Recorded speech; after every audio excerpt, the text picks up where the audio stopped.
Hello. Now, when I first started in broadcast, when I first started doing a bit of TV and radio, when I embarked upon my largely pointless and irrelevant broadcasting career a few years ago, the entry to that was by way of doing newspaper reviews. And in fact, the first paper review that I ever did was on the BBC with the late, great James Whale. And since then, I've done numerous, dozens, maybe even hundreds of paper reviews on the likes of Talk and BBC, GB News, and so on. The one exception being Sky. Sky have never had me on. Maybe that's a blessing in disguise. But that kind of format, that way of consuming news and thinking about the topics of the day has kind of sat with me ever since. And so the first thing I do when I wake up every day is to look through the news by way of the likes of Apple News and looking at the Times, the Telegraph, and often the front pages just to see exactly what's going on.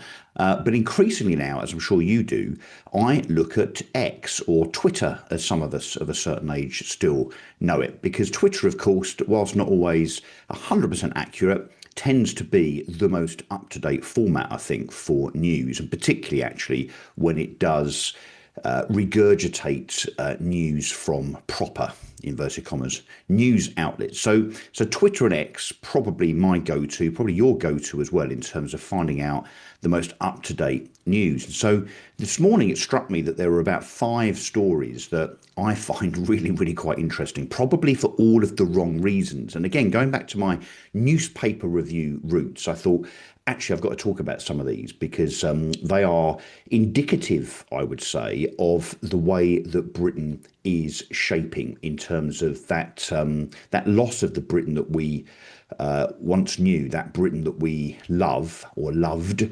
And these stories, I think you'll agree with me. Let me know what you think in the comments. Rather indicative of a slide into a more and more broken Britain. So here's the first one, and I'll try and rattle through these. The first one relates to Jaguar Land Rover. Now, as you can probably see behind me, I'm a bit of a car guy, not so much Jaguar, but Jaguar, and now Jaguar Land Rover, but Jaguar particularly, is an iconic brand. These guys gave birth to the likes of the Jaguar E-Type, the D-Type, and so on. Iconic, a heritage racing British brand, which Jaguar of late have sought, it seems, to completely and utterly attempt to destroy. Yet news this morning on X breaks that the design chief, a guy by the name of Jerry McGovern, who was responsible, if you remember a few months ago, for that very, very fateful and very, very woke car design, basically a long elongated kind of Thunderbirds, kind of Penelope pit stop, whatever her name is, type approach to designing a car, which effectively looked like, I can only describe as a dildo on wheels. Here it is. Yes, Jerry McGovern responsible for this as an indication of the direction that Jaguar should take. Well, the consequence of that was that the car buying public turned their back on Jaguar immediately. And in the months and the year or so since then, I think Jaguar have sold precisely no new cars. All joking aside, about 40 new cars instead of the thousands that they were selling previously. So apparently, Jerry McGovern, the chief design officer of Jaguar, is no longer the chief design officer of Jaguar. Not only was he fired yesterday, but reports on X say that he was ceremoniously marched out of the building. Well, good job and good riddance, Jerry, because you and your hapless CEO, the former CEO of Jaguar, sought for some unknown, woke, ideological, idiotic reason to destroy, bastardize what was once and hopefully will in the future again be a fantastic British car brand. I wonder if Jerry McGovern now will go off and work for the likes of, I don't know, Dale Vince or somebody, maybe designing instead Cathias for Dale Vince's new range and new collection. Talking of Dale Vince, this is story number 2. Dale Vince today on his Twitter account, so this is definitely genuine because it's on his Twitter account. So Dale Vince, the man that has made millions and millions and millions of pounds from taxpayer subsidies by way of government contracts for so-called sustainable energy, and in particular solar, those solar panels that are now adorning much farmland on a farm near you right now. He has declared that fire should be banned. I'll say that again. Yes, fire should be banned. These people are absolute nutcases, aren't they? He doesn't like wood burners. He thinks that burning wood for warmth, which obviously we have done as a species for tens of thousands of years, is very, very bad. In fact, evil, and it must be stopped. It must be banned.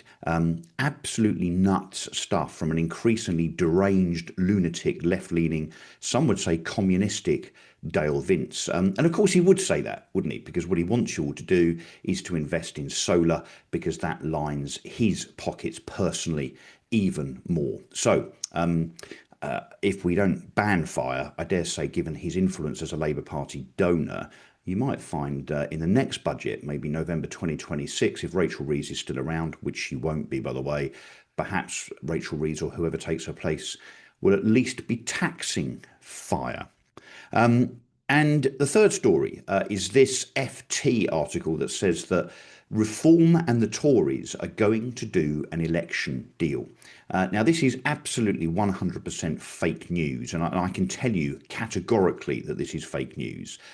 Not only do the upper echelons of Reform not accord with the notion at all that Reform needs to do an election deal with the Tories, bearing in mind the Tories are predicted to get something like 7 seats in the next general election, just 7 seats. Their vote, their popularity has absolutely and totally and utterly collapsed. It's melted, and understandably so, given the way that they handled government, particularly during and after COVID. But the FT is saying that the leader of Reform, Nigel Farage, is wandering around talking to donors, assuring them that don't worry, donate to us because we're going to do a deal with the Tories and that will ensure that we get elected. It simply isn't going to happen. And the reason it's not going to happen is because it doesn't need to happen. Reform are so popular now in terms of their poll rating and actually on the ground in terms of the seats that they are taking, not just from the Tories, but from Labour, the Lib Dems and so on. The seat that I won actually on October the 2nd, just 2 months ago, being a demonstration of that, that Reform simply doesn't need the Tories, and nor can the Tories be trusted. Let's remember in 2019, Nigel Farage did a deal with the Tories in terms of being selective in terms of the seats in which both the Tories and Reform would compete. In other words, standing aside to let the other one win. And the Tories reneged on that deal. So I'm afraid Nigel will not be trusting the Tories in any shape or form ever again. So completely and utterly fake news. It's kind of like Taylor Swift announcing another tour of the world, another billion-dollar tour, and saying, but I really must have Charlotte Church on stage with me to ensure that I sell more tickets. Yeah, that really isn't necessary at all, is it? And the fourth story, the Girl Guides have banned boys from being girl guides. Now, that might seem like an obvious thing to do in policy terms, but of course, organisations across the country, if not the world, have been rather confused about what a boy is and what a girl is, and if a girl can be a boy and a boy can be a girl, maybe a penguin can be a hamster. And so on.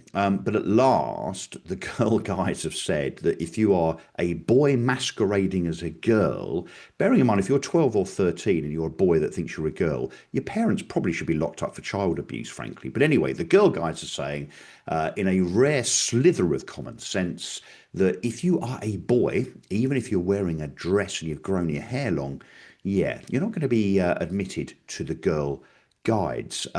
Thank goodness. And why has it taken them quite so long to make this decision? And then lastly, in this little roundup of Twitter news, the confusion over the Chinese, and in particular the Chinese embassy, that is about to be supported by government in terms of it getting the full green light to go ahead right next to the Tower of London, and a multi-billion-pound embassy structure, an organisation, a building that is going to be absolutely huge and dominant on the London landscape and will be occupied by the Chinese, spies and all, no doubt, masquerading as embassy officials. Now, obviously, recently we've had all sorts of Chinese spy scandals and people being accused of spying and their spy trials collapsing simply because the government accidentally on purpose didn't do the right thing in terms of evidence being provided. You've got some parts of the government saying that the Chinese are a threat to national security, and in fact, Keir Starmer has said that in the last 24 hours. The Chinese are a threat to national security. MI5 have been saying that pretty much every day for the last God knows how many years.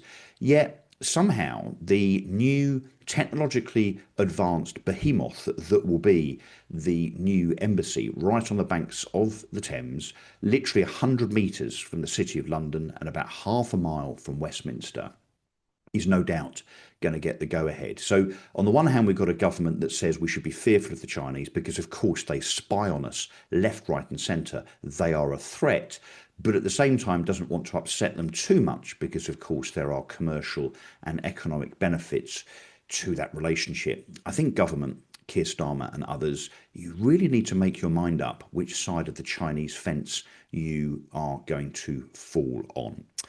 Okay, look, that's it from me. I just thought I'd do this roundup this morning based on some rather notable and quite amusing news items on X. So look, if you like this, please like it. That's what likes are, I guess. And indeed, subscribe. I'm Russell Quirk. This is Straight Talk. Back soon.